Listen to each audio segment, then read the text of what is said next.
அரண்சை நேயர்களுக்கு வணக்கம். நான் மதன் உலகன். இங்கே நமது சிறப்பு விருந்தினர் முன்னாள் நாடாளுமன்ற உறுப்பினர் KC பழனிசாமி அவர்கள். நிறைய விஷயங்கள் விவாதிக்க இருக்கிறோம். அவரை வரவேற்கலாம். ஐயா வணக்கம். வணக்கம் அறிவழகன். சமீப காலமாக அதிமுகவில் ஒரு பெரிய பிளவு ஏற்பட்டிருந்தது. கொஞ்சம் பேர் எம்எல்ஏ பதவிகளை விலகி டிவிகேல போய் சேர்றாங்கிறதெல்லாம் பார்த்துக்கிட்டு இருந்தோம். இப்போ 2 அணியும் இணைந்து விட்டது. எஸ்பி வேலுமணியும் EPS இணைந்து விட்டார்கள் அப்படின்ற மாதிரி செய்திகள் வருது. என்ன அடிப்படையில இவங்க இணைஞ்சாங்க? பேச்சுவார்த்தை நடந்ததுன்னு சொன்னாங்க, சில நிபந்தனைகள் விதிக்கப்பட்டதுன்னு சொன்னாங்க. என்ன அடிப்படையில இணைஞ்சாங்க? சிலர் வரலன்னு கேள்விப்படுறேன். என்ன நடக்குது? நடைபெறக்கூடிய சம்பவங்கள் ஒரு மகிழ்ச்சிகரமானதாக இல்லை. லீமா ரோஸ் என்கிற அந்த ஒற்றை பெண்மணியை நம்பி இன்றைக்கு அதிமுகவின் நடுத்தெருவுக்கு வேலுமணியும் எடப்பாடி பழனிசாமியும் கொண்டு வந்து நிறுத்தி இருக்கிறார்கள். காரணம் இவர்களது பணத்து ஆசை. அந்த அம்மையார் பணத்தை காட்டி இவர்களை மோசம் செய்திருக்கிறார். அவரும் அவர் மருமகனும் அதிமுகவை சிதைக்க வேண்டும், அதிமுகவை பழிவாங்க வேண்டும் என்கிற, ஏன்னா ஜெயலலிதா அம்மா காலத்துல கள்ளலாற்றியை ஒழித்தார், இவர்களது வருமானத்தை ஒழித்தார், மார்ட்டினை வருடக்கணக்கில் சிறையில் வைத்தார். அதையெல்லாம் மனதில் கொண்டு பழிவாங்குவதற்கு இன்றைக்கு தங்கள் பணபலத்தால எடப்பாடியையும் வீழ்த்தி வேலுமணியையும் வீழ்த்தி அதே அதிமுகவில் லீமா ரோஸ் சட்டமன்ற உறுப்பினராகி தன் மருமகன் ஆதவ் மூலமாக இன்றைக்கு காய் நகர்த்தி கொண்டிருக்கிறார் என்பதுதான் எனக்கு வருகிற தகவல்கள்.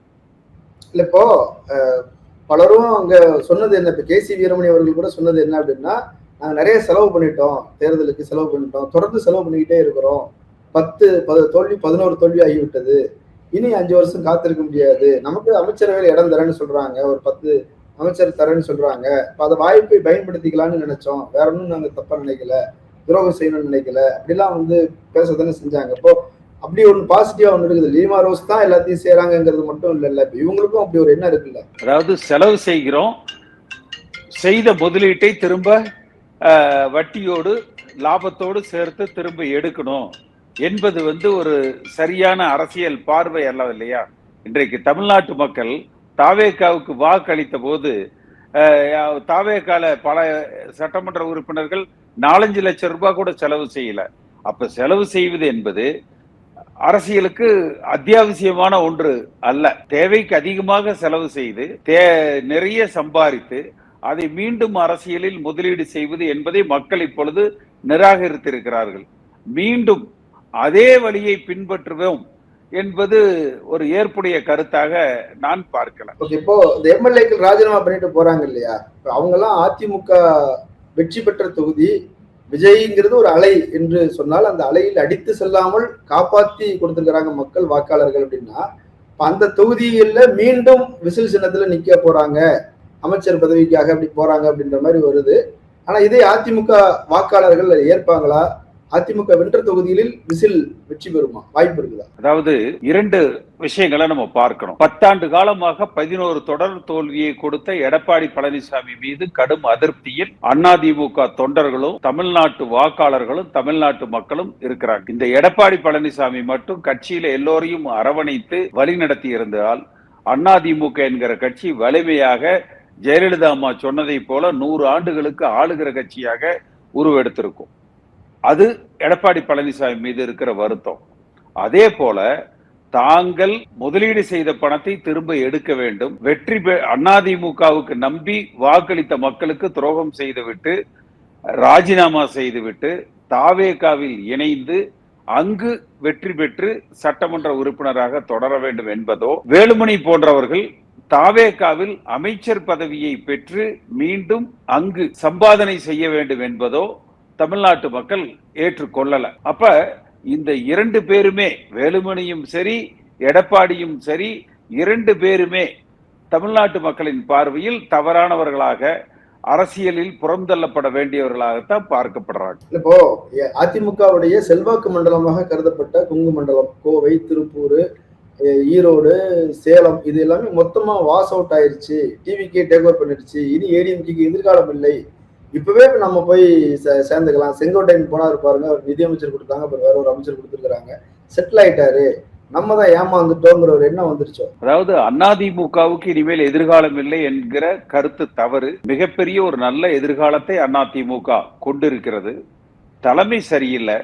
புரட்சி தலைவர் எம்ஜிஆர் காலத்துல எம்ஜிஆரோடு அரசியல் பயின்றவர்கள் இந்த இயக்கத்தை வழிநடத்துகிற பொழுது லஞ்சம், ஊழல், சாதி, மதம் இதற்கு அப்பாற்பட்டு தலைவர்கள் இந்த இயக்கத்தை வழிநடத்துகிற பொழுது ஆளுகிற வாய்ப்பை அதிமுக பெறும். ஒரு அரசியல் கட்சி ஒரு தேர்தலில் வெற்றி பெறுவதும் ஒரு தேர்தலில் தோல்வி அடைவதும் சகஜம். அதிமுக இதற்கு முன்பும் 96ல தோல்வியை கண்டு இருக்குது. ஆனால் அன்றைக்கு இருந்த வலிமையான தலைமை இன்றைக்கு இல்லை. இன்றைக்கு இருக்கிற தலைமை மக்களால் நிராகரிக்கப்பட்ட ஒரு தலைமையாக, தொடர்ந்து 10 ஆண்டு காலம் 11 தோல்வியை கொடுத்த தலைமையாக ஆணவம் மிகுந்த ஒரு தலைமையாக, தான் என்கிற அகம்பாவம் நிரம்பிய ஒரு தலைமையாக இருக்கு. அதனால மக்கள் வாக்களிக்கல. இப்ப கொங்கு பெல்ட் அப்படின்றதுதான் எடப்பாடியோட ஒரே ஹோல்டு. முக்குளத்தோர் ஆதரவு இழந்துட்டாரு, தலித்துகளுடைய ஆதரவு இழந்துட்டாரு, எல்லாம் இழந்துட்டாரு. அதுதான் ஹோல்டுன்னு சொன்ன இடத்திலேயே மொத்தமா காலியாக. அதாவது பல பேட்டிகள்ல நான் சொல்லியிருக்கேன், இந்த சாதி பார்த்து மக்கள் ஓட்டு போடுறது இல்லை. ஆனா அதில் சாதியை பயன்படுத்தி பலனடைய நினைக்கிற எடப்பாடி போன்றவர்கள் தான், நான் இந்த சாதி, என் சாதி பூரா என் பின்னால நிக்குது. அப்ப எங்க நிக்குது அவர் சாதி இன்னைக்கு அவருக்கு பின்னால? அந்த சாதி நீதியின் பக்கம், நேர்மையின் பக்கம், ஊழலுக்கு எதிராக ஒரு நல்லாட்சி தர வேண்டும் என்று ஒட்டுமொத்த தமிழகமும் என்ன நினைக்கிறதோ அதைத்தான் கொங்கு மண்டலமும் நினைத்திருக்குது. அதனால இவன் நம்ம சாதிக்காரன், இவன் ஊழல் செய்யட்டும், இவன் கொள்ளையடிக்கட்டும், இவன் சம்பாரிச்சா நம்மளுக்கு பங்கு கிடைக்கும்னு எந்த சாதிக்காரனும் நினைக்கல. அந்த சாதியை சொல்லி பலனடைந்தவர்கள் சில பேர் இருக்கிறாங்க, அவ்வளவுதான். ஓகே, இப்போ விஜயுடைய ஆட்சி, அவர் அடுத்த முறை இப்போ மைனாரிட்டி கவர்மெண்டா இருந்தாலும் சரி, இதை கவிழ்த்தாலும் மீண்டும் பெரிய மெஜாரிட்டியில ஜெயிச்சுட்டு வந்துருவாருங்கிற ஒரு அச்சம் எதிர்கட்சிகிட்ட இருக்குதுன்னு சொல்றாங்க. ஸோ இனி அவர் எம்ஜிஆர் மாதிரி உட்கார்ந்துட்டா 10 வருஷம் 15 வருஷம் நிரந்தரம் உட்காந்துருவாரு, வேற யாருக்குமே வாய்ப்பே இல்லை, இந்த வாய்ப்பை பயன்படுத்திக்கிட்டு உள்ள போயிடணும் அப்படின்னு முண்டியடிக்கிறாங்கன்னு ஒரு பொதுவான ஒரு விமர்சனங்கள் வருது. எல்லா பக்கமும் ஒரு அதிருப்தி, அவநம்பிக்கை இருக்கிறது போல தெரியுது. ஒரு மைனாரிட்டி கவர்மெண்ட் தான் வந்திருக்குது. ஆனா இதை பார்த்து ஏன் இவ்வளவு அச்சம்? பல கட்சிகள்லயும் நான் பேசுறத கேட்டதுல இருந்து சொல்றேன், ஏன் இப்படி ஒரு சூழல் உருவாயிருக்கு? மண்டைக்காடு கலவரத்தப்ப எம்ஜிஆர் நேரா தென் மாவட்டங்களுக்கு பயணம் செய்தார். அவர் அங்க உட்கார்ந்து அந்த எல்லாரையும் அழைச்சு அந்த கலவரத்தை அடக்கினார். சட்டம் ஒழுங்கு பொறுத்த வரைக்கும் எம்ஜிஆர் காலத்துல, ஜெயலலிதா அம்மா காலத்துல எப்படி பராமரிக்கப்பட்டது என்பதை தமிழ்நாட்டு மக்கள் நன்கு அறிவார்கள். ஆனால் திரு விஜய் அவர்கள் பொறுப்பெடுத்ததற்கு பிறகு சட்டம் ஒழுங்கு முந்தைய திமுக ஆட்சியில் எப்படி இருந்ததோ அதை விட ஒரு படி அதிகமாக மோசமாயிருக்கிறது என்றுதான் நம்ம பார்க்கணும். அதே போல தேர்தல் வாக்குறுதிகள்ல இன்றைக்கு விவசாயிகளுக்கு கொடுத்த வாக்குறுதி மீறப்பட்டிருக்குது. மின் கட்டணத்துல கொடுத்த வாக்குறுதி மீறப்பட்டிருக்குது. எந்த வாக்குறுதியுமே இதுவரை நிறைவேற்றப்படல, அல்லது சொன்னதுக்கு மாறாகத்தான் இவர்களது நடைமுறைகள் இதுவரை இருந்து வந்திருக்கு. ஆனா இருந்தாலும் இந்த அரசாங்கம் பொறுப்பெடுத்து ஒரு 10 நாள் தான் ஆயிருக்கு. நம்ம இன்னும் ஒரு சில காலம், ஒரு மாதம் பார்க்கலாம். ஆனா இந்த அரசாங்கத்துல இருக்கிற கரும் புள்ளி, வீக் ஸ்பாட், பிளாக் ஹோல் என்பது Aadhav Arjuna, Lima rose, Martin. அதாவது நான் தான் ஒரு சமூக வலைதளத்துல எனக்கு ஒருத்தர் அனுப்பிச்சாரு, முதல் அமைச்சர் பேசுவதில்லை, முதல் போட்ட அமைச்சர் பேசுகிறார். அப்ப மக்கள் மனதில் எவ்வளவு ஆழமாக கள்ளலாற்றி பணத்தால் இந்த அரசாங்கம் இன்றைக்கு ஆட்சியில் அமர்ந்திருக்கிறது என்று மக்கள் மனதில் ஆழமாக ஊன்றி இருக்கிறது. அந்த முதல் போட்டவர்கள் தங்கள் ஒரு 500 கோடி போட்டுட்டு ஒரு 5 லட்சம் கோடி எடுக்க முயற்சிக்கிற பொழுதுதான் விஜயினுடைய உண்மையான பலமும் பலகீனமும் தமிழ்நாட்டு மக்களது எண்ணங்களும் பிரதிபலிக்கும். ஆனா டிவிகே தரப்புல அதீத நம்பிக்கை இருக்குது, எதிர் தரப்புல அவநம்பிக்கை இருக்குது. இப்ப அதிமுக எல்லாம் ஆளுங்கட்சியா இருக்கும் அல்லது எதிர்கட்சியா இருக்கும். நீண்ட காலம் ஆளுங்கட்சியா இருந்த கட்சி, ஆனா இப்போ 3வது இடத்துக்கு போயிட்டோம் அப்படின்னும் போது ஒரு பெரிய சோர்வு தெரியுது. எல்லார் பக்கமும் சோர்வும் அவநம்பிக்கையும் இருக்குது. பல தோல்விகளுக்கு பிறகு ஜெயலலிதா அவர்களே தோற்று 2 சட்டமன்ற உறுப்பினர்கள் மட்டும் சட்டமன்ற உறுப்பினர்களாக இருந்த காலத்தை சந்தித்து சில ஆண்டுகள்ல வெற்றி பெற்றிருக்குது. கேள்வி அது அல்ல. யோசிக்க வேண்டிய விஷயமும் கேள்வியும் ஒரு தகுதியான தலைவர் யார், இந்த தகுதியற்ற தலைமையை எப்படி அகற்றுவது, இந்த சுயநலவாதிகளின் பிடியிலிருந்து இந்த இயக்கத்தை எப்படி மீட்பது, இதுதான். இது நடந்து விட்டால் ஆளுகிற வாய்ப்பை அதிமுக பெற்றுவிடும். இல்ல பொதுக்குழுவை கூட்டணும் அப்படிலாம் சொல்லி பார்த்தாங்க. அதுக்கான வாய்ப்புகளை உருவாக்க முயற்சி பண்ணாங்க. நிறைய பேர் பொதுக்குழு மெம்பர்கள்ட்ட கையெழுத்தெல்லாம் வாங்கினாங்க. ஆனா அதை தாண்டி எதுவுமே நடக்கலையே அப்படின்ற ஒண்ணு இருக்குது. இல்ல இப்ப எடப்பாடி நினைச்சாதான் பொதுக்குழுவை கூட்ட முடியும் அப்படின்னா அதுக்கு மேல மாற்றம் வாய்ப்பே இல்லைங்கிற மாதிரி இருக்குது சட்டப்பூர்வமா.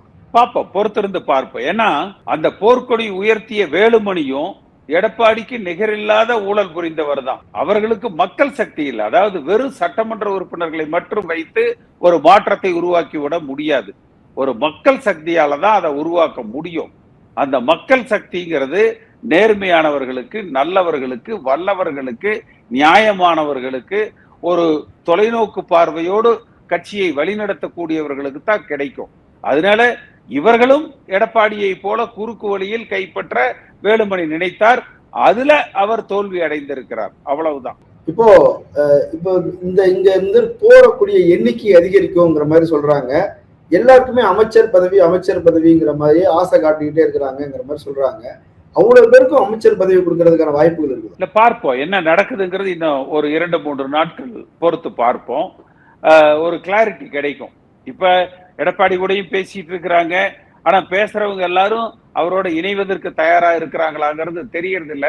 ஒரு 2-3 நாட்கள் பொறுத்தா நம்மளுக்கு ஒரு நல்ல கிளாரிட்டி கிடைக்கும். அப்ப பேசுவோம். அதையும் அதிமுகங்கிறது எம்ஜிஆர் ஜெயலலிதா அவருடைய விசுவாசத்தில் உருவான ஒரு கட்சி, தலைமைக்கு கட்டுப்பட்ட ஒரு கட்சி அப்படின்னா ஏன் லீமா ரோஸை மட்டும் நம்பி அவங்க பின்னாடி போறதுக்கான சூழல் உருவாயிருச்சு? வெறும் பணத்தை பின்னாடி ஓட ஆரம்பிச்சிட்டாங்களா நிர்வாகிகள் அப்படின்ற மாதிரி விமர்சனங்கள் வருது. லீமா ரோஸ் திடீர்னு ஒரு பெரிய தலைவர் போல அதிமுகவோட ஒரு தோற்றம் கொடுக்குற மாதிரி தெரியுது. எப்படி இது நடந்தது? எப்படி உள்ள எடப்பாடி பழனிசாமி என்கிற தகுதியற்ற மனிதர் இந்த கட்சிக்கு இன்றைக்கு தலைமை பொறுப்பில் இருக்கிறதால அது நடந்தது. அது மட்டும் தானா? இவங்க எல்லாரையும் கன்வின்ஸ் பண்றாங்க, ஈஸியா எல்லாரையும் ஆர்கனைஸ் பண்றாங்க, தொடர்பு கொள்றாங்க, பேசுறாங்க. அந்த பிளெக்சிபிலிட்டி எப்படி கட்சிக்குள்ள அனுமதிக்கப்பட்டுச்சுன்னு கேட்கிறேன். பணம் வாரி அரைக்கிறாங்க. அதான் நான் முதல்ல சொல்லிட்டேன்ல, முதல் போட்டவர்கள் பேசுறாங்க. நீங்க எப்போது அதிமுகவுக்குள்ள வர போறீங்க? பொறுப்புகள் பேசுவோம். ஒரு 2-3 நாட்கள் கழித்து இதை பத்தி நம்ம பேசுவோம். சரிங்க. நன்றி, வணக்கம். அரண்சை நண்பர்களுக்கு வணக்கம். அரண்சை ஊடகம் சுயேட்சையாக இயங்குவதற்காகவே உருவாக்கப்பட்டது. நாம் செய்கிற வேலை உண்மையிலேயே மக்களுக்காக செய்கிறோம் என்பதை நீங்கள் நம்பினால், வாய்ப்பு இருந்தால் இந்த ரேசர் பே கியூஆர் கோடுக்குள்ளே நீங்கள் அதை ஸ்கேன் பண்ணி எங்களுக்கு உங்களால் இயன்றதை விருப்பம் இருந்தால் ஆதரவு தெரிவிக்கலாம்.